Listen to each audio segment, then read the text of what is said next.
বিচার কাজে বাধা ও হুমকি দেওয়ার অভিযোগে শেখ হাসিনার বিরুদ্ধে আন্তর্জাতিক অপরাধ ট্রাইব্যুনালে আদালত অবমাননার অভিযোগ দাখিল করেছে রাষ্ট্রপক্ষ। বুধবার দুপুরে আন্তর্জাতিক অপরাধ ট্রাইব্যুনালে মামলার শুনানি শেষে আদালত রুল জারি করে।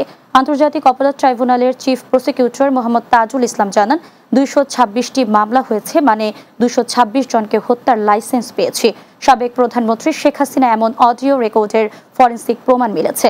এর আগে শেখ হাসিনার এমন অডিও রেকর্ড পাওয়ার কথা জানিয়েছিল প্রসিকিউশন টিম।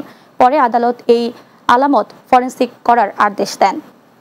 শেখ হাসিনা শাকিল আহমেদ সাহেবের সাথে কথা বলছেন যে আমার বিরুদ্ধে সারা বাংলাদেশে যে 226টা মামলা হয়েছে, যারা এই মামলাগুলো করেছে তাদেরকে মারার আমি লাইসেন্স পেয়ে গেছি এবং এদের বাড়িঘর ভাঙচুর করার জন্য তিনি নির্দেশ দেন যে তাদের বাড়িঘর যেন কারো অক্ষত না থাকে।